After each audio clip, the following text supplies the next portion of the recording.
ఇక చెప్పుర్రి 9,000 కోట్లకు బిగ్ భూదందా గోపనపల్లిలో 90 ఎకరాలకు సర్కార్ పెద్దల వేశారు. ఇక చూడుర్రి, అది ఉమ్మడి రాష్ట్రంలో ఉద్యోగులకు హైదరాబాద్ గోపనపల్లి ప్రాంతంలో అప్పగించిన స్థలం. దాని చుట్టూ వివాదాలు, న్యాయ చిక్కులు కమ్ముకున్నాయి. ఎవరెవరో ఏవో కాగితాలు పట్టుకొని వచ్చి ఆ భూమి తమదే అంటున్నారు. ఆక్రమణలకు ప్రయత్నించారు, కోర్టులను ఆశ్రయించారు. అయితే తెలంగాణ ఆవిర్భావం తర్వాత కేసీఆర్ సర్కార్ దాన్ని ప్రభుత్వ స్థలంగా గుర్తించింది. వివాదాలన్నీ పరిష్కరించి విలువైన భూమిని పరిరక్షించింది. కాలక్రమేణా ఆ ప్రాంతం ఐటీ కారిడార్గా ఎదగడంతో ఆ భూమి విలువ ఎన్నో రెట్లు పెరిగింది. కేసీఆర్ పాలనలో 10 ఏళ్లు భద్రంగా ఉన్న ప్రభుత్వ భూమి ఇప్పుడు కొందరు పెద్దల కంట్లో పడింది. విప్రో సర్కిల్ సమీపంలో ఆ భూమిలో 90 ఎకరాలను ఎలాగైనా చేజెక్కించుకోవాలని బిగ్ బ్రదర్స్ అండతో కొందరు స్కెచ్ వేస్తుండగా వారి తరపున ఓ సలహాదారు వ్యవహారం నడిపిస్తున్నారు.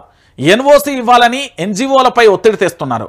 బసవతారక నగర్లో ఉంటున్న పేదలను బెదిరిస్తుండు. గుడిసెలను ఖాళీ చేయాలని భయభ్రాంతుల వాతావరణం కూడా సృష్టిస్తుండు. ఆ భూమి 90 ఎకరాలు, అక్కడ ఎకరం 100 కోట్లు అంటే దందా విలువ అక్షరాల 9,000 కోట్ల రూపాయలు.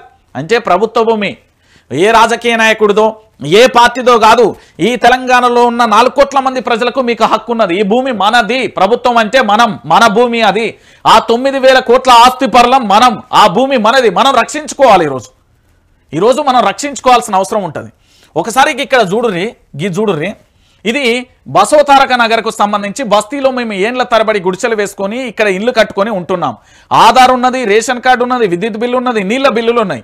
కొందరు మా మీదకి వచ్చి దౌర్జన్యం చేస్తున్నారు, మమ్మల్ని కొట్టి భూములు గుంజుకుంటున్నారు, హిజ్రాలను పురమాయించి దాడులు చేస్తున్నారు. న్యాయం చేయాల్సిన అధికారులు ఈ భూములపై కబ్జాదారులకు ఎన్ఓసి ఇచ్చిలు. బుధవారం సోమాజిగూడ ప్రెస్ క్లబ్ లో బసవతారక్ బస్తీ వాసుల కమిటీకి సంబంధించి ఆవేదన వ్యక్తం చేస్తున్న పరిస్థితి కనబడుతుంది. మరి వాళ్ళకి ఆధార్ కార్డు ఎట్లిచ్చిలు, రేషన్ కార్డులు ఎట్లిచ్చిలు, విద్యుత్ బిల్లు ఎట్లిచ్చిలు, నీళ్ల బిల్లులు ఎట్లిచ్చిలు ఒకసారి చెప్పుర్రి. మళ్ళీ దాంట్లో ఇజ్రాలను పురమాయించి లొల్లి చేస్తున్నారట. ఇంతకంటే దారుణం, ఇంతకంటే ఘోరం ఇంకేముంటుంది? మనం ప్రత్యేక తెలంగాణ రాష్ట్రంలో ఉన్నామా లేకపోతే వేరే రాష్ట్రంలోకి ఏమన్నా వెళ్ళిపోయినామా? ఒకసారి మీరు అందరూ కూడా ఆలోచించాల్సిన విషయం. తెలంగాణ ప్రాంత ప్రజలందరికీ కూడా చెప్తున్నా కదా, గుడిసెలు ఖాళీ చేయాలని ఇజ్రాలతో దాడి, 5గురిని పట్టుకొని కొట్టిన గుడిసెవాసులు, వెనక ఉన్న ప్రైవేటు వ్యక్తులపై తిరుగుబాటు, రణరంగం మారిన బసవతారక నగర్, న్యాయం కోసం బాధితుల రాస్తరోక, భూములు గుంజుకుంటున్నారు, దశాబ్దాలుగా గుడిసెలు వేసుకొని ఉంటున్నాం, మమ్మల్ని బలవంతంగా వెలగొడుతున్నారు, బసవతారక్ నిరుపేదల ఆందోళన అంటూ కూడా చూస్తున్న పరిస్థితి కనబడుతుంది. భాగ్యనగర్లో టీఎన్జిఓకు దక్కాల్సిన భూమిపై కన్నం, గుట్టు చప్పుడు కాకుండా బసవతారక్ నగర్ ఖాళీ, గుడిసె వాసులను బలవంతంగా వెళ్లగొడుతున్న వైనం, తీగలాగితే బయటపడిన 90 ఎకరాల భూదందా.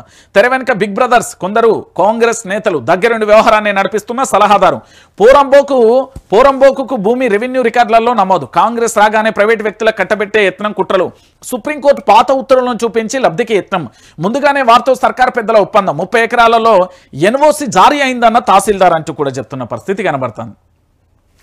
అరే నాకు ఒక్కటి అర్థం కాదు భయ్, కల్వకుంట్ల చంద్రశేఖరుడు పరిపాలన ఉన్నప్పుడు ప్రభుత్వ భూమిగా గుర్తించిలు, మరి ప్రభుత్వం మారిన తర్వాత మళ్ళీ మాకు సుప్రీంకోర్టు ఉత్తర్వులు ఉన్నాయి, మా దగ్గర ఆ కాయిదాలని, లేకపోతే ఎంఆర్ఓకు సంబంధించి 30 ఎకరాలకు క్లియరెన్స్ ఇచ్చింది, లేదా బసవతారకు సంబంధించిన నగరం మేము ఖాళీ చేపిస్తున్నాం, ఆడ అన్న గుడిసెలని బీకేస్తున్నాం అంటే ఎట్లా పాసిబుల్ అవుతుంది? గత ప్రభుత్వంలో ప్రభుత్వ భూమి అవుతుంది, ఇప్పుడు ఈ కొత్త ప్రభుత్వం రాగానే ప్రైవేట్ వ్యక్తుల భూమి ఎట్లయితుంది? అంటే ఎంత అద్భుతంగా ఏంది అంటే పూర్తి స్థాయిలో కూడా దానిని దోపిడీ చేస్తున్నారు అని చెప్పారు. 9,000 కోట్ల రూపాయలు అంటే 90 ఎకరాలకు సంబంధించి పూర్తి స్థాయిలో కూడా దాన్ని ఏ విధంగా కొల్లగొడుతున్నారు అని చెప్పడానికి ఒక ప్రధానమైన ఎగ్జాంపుల్ అన్నట్టు. సో తెలంగాణ రాష్ట్ర వ్యాప్తంగా ఉండే ప్రజలకు నేను చెప్పేది ఒకటే, ఇక్కడ ఏమంటున్నానంటే YRTV Telugu news channel Telangana ప్రాంత ప్రజల కోసం పుట్టింది.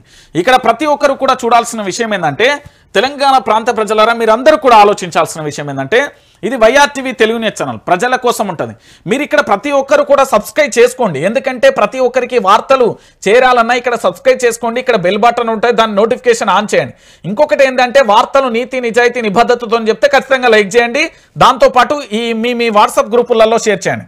కానీ వైఆర్టీవీని మాత్రం లైక్ చేయడం మాత్రం మర్చిపోకండి. ఇది ఎందుకంటే ప్రొఫెసర్ జయశంకర్ గారి ఆశయ సాధన, ఈ తెలంగాణలో ఉన్న 1200 మంది విద్యార్థుల ఆత్మ బలిదానాలతో ఏర్పడిన ప్రత్యేక రాష్ట్రం ఈ తెలంగాణలో మళ్ళొక్కసారి ఉద్యమం అవసరమని పూర్తి స్థాయిలో మనం మాట్లాడుకున్నాం. కాబట్టి ప్రత్యేక తెలంగాణలో వచ్చిన తర్వాత కూడా ఉద్యమం చేయాలి, ఎందుకంటే ఈనాడు నీళ్లు నిధులు నియామకాలు అని ఏ స్లోగన్ పెట్టుకున్నామో భవిష్యత్తులో అదే నీళ్లు నిధులు నియామకాల కోసం మరొకసారి పోరాటం చేయాల్సి వస్తుంది అని చెప్పారు. గదే ఉద్యమం మొదలవుతున్నది. వైఆర్టీవీని ప్రతి ఒక్కరు కూడా సబ్స్క్రైబ్ చేసుకోండి, షేర్ చేయండి, లైక్ చేయండి. వెల్కమ్ టు వైఆర్టీవీ, నేను రంజిత్. తెలంగాణ రాష్ట్ర వ్యాప్తంగా జరుగుతున్న ప్రతి అంశంతో పాటు రాష్ట్ర రాజకీయాలలో జరిగే వాస్తవాలను కూడా చర్చించే ప్రయత్నం చేద్దాం. అసలు తెలంగాణ రాష్ట్ర వ్యాప్తంగా రాష్ట్ర ముఖ్యమంత్రి గౌరవ యనుమల రేవంత్ రెడ్డి గారు ఏం మాట్లాడిల్లు? యనుమల రేవంత్ రెడ్డి గారు పవర్ పాయింట్ ప్రజెంటేషన్ పక్కన పెట్టి మరి తెలంగాణ రాష్ట్రానికి సంబంధించిన విపక్ష పార్టీ అయిన బీఆర్ఎస్ పార్టీ మీద అస్త్రశస్త్రాలను వినియోగించారా, అస్త్రశస్త్రాలను ఉపయోగించారా, లేకపోతే తానే పూర్తి స్థాయిలో కూడా రివర్స్ గేర్లో బోల్తా పడ్డారా అనే ఎపిసోడ్కు సంబంధించి తెలంగాణ రాష్ట్ర వ్యాప్తంగా చర్చ జరుగుతుంది. సో ముఖ్యమంత్రి ఏం మాట్లాడిండు, ముఖ్యమంత్రికి సంబంధించిన పదజాలం ఏంది, ప్రెస్ క్లబ్ను దేంతో పోల్చిండు అనే విషయాన్ని కూడా ఒకసారి చెప్పాలి. నేను చాలా సందర్భాలలో చెప్పిన ముఖ్యమంత్రి గారికి ఏది ఇక్కడ ప్రెస్ అంటే జర్నలిస్టులు అంటే ఏమాత్రం కూడా గౌరవం లేదనే విషయాన్ని చాలా స్పష్టంగా కూడా మనం అర్థం చేసుకోవచ్చు. ఎందుకంటే గతంలో అసెంబ్లీ సాక్షిగా పూర్తి స్థాయిలో నీ ఛానల్ వద్దు, నువ్వు వద్దు, లేవా వెళ్ళిపో, నీ గురించి చెప్తలేను, నీకు చెప్తలేను, నువ్వు ఉంటే ఉండు, పోతే పో అని గతంలో ఒక బయట అయితే మీరు సోషల్ మాధ్యమాలలో దొరకబడితే దొరుకుతుంది ఆ సందర్భంలో అన్న విషయం. కానీ దాంతో పాటు ఇప్పుడు ఏకంగా ముఖ్యమంత్రి గారు ఏం మాట్లాడిలో ఒకసారి మనందరం కూడా వినే ప్రయత్నం అయితే చేద్దాం.